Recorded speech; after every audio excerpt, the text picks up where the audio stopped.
అందరికీ నమస్కారం. నా పేరు పద్మావతి. నేను అడుగుతున్న ప్రశ్నలను మీరందరూ ఎంతో ఇంట్రెస్ట్గా వింటూ నాకు ఎంతగానో సపోర్ట్ చేస్తున్నారు. ధన్యవాదములు. మరి ఈరోజు కూడా నా ప్రశ్న కోసం ఎదురు చూస్తున్నారు కదూ. అందుకే ఈవేళ కూడా మంచి ప్రశ్నతో మీ ముందుకు వచ్చాను. అయితే ప్రశ్న అడగబోయే ముందు నిన్న అడిగిన ప్రశ్నకు సమాధానం వినండి ఫ్రెండ్స్.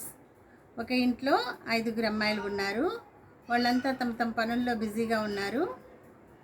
మొదటి అమ్మాయి వంట చేస్తుంది, రెండో అమ్మాయి బట్టలు ఇస్త్రీ చేస్తుంది, మూడో అమ్మాయి చెస్ ఆడుతుంది, నాలుగో అమ్మాయి పేపర్ చదువుకుంటుంది. అయితే 5వ అమ్మాయి ఏం చేస్తుంది? ఇది కదా అడిగిన ప్రశ్న. దానికి సమాధానం ఏమిటంటే 5వ అమ్మాయి మూడో అమ్మాయితో కలిసి చెస్ ఆడుతుంది. మరి చెస్ ఆట ఒకళ్ళే ఆడలేరు కదా, అందుకే మూడో అమ్మాయి 5వ అమ్మాయి కలిసి చెస్ ఆడుతున్నారన్నమాట. అది ఫ్రెండ్స్ ఆన్సర్. మరి ఈరోజు మరో ప్రశ్న వినండి.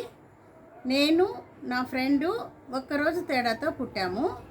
అంటే నేను ఈరోజు పుడితే మా ఫ్రెండ్ రేపు, అలా అన్నమాట. నాకంటే మా ఫ్రెండు ఒకరోజు చిన్న. అయితే ఈరోజు నా 20వ బర్త్డే, కానీ రేపు మా ఫ్రెండ్కి 5వ బర్త్డే.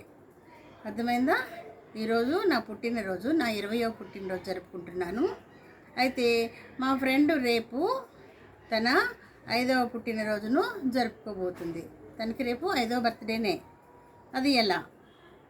మీకు తెలిసినట్లయితే ఆన్సర్ని కామెంట్ బాక్స్లో పెట్టండి. ఒకవేళ మీకు అర్థం కాకపోయినట్లయితే ఆన్సర్ కోసం రేపటి వరకు ఎదురు చూడండి ఫ్రెండ్స్. మీకు నా ప్రశ్నలు నచ్చుతున్నట్లయితే లైక్ చేయండి, షేర్ చేయండి, సబ్స్క్రైబ్ చేసుకోవడం మాత్రం మర్చిపోకండి. నాకు సపోర్ట్ చేయండి ప్లీజ్.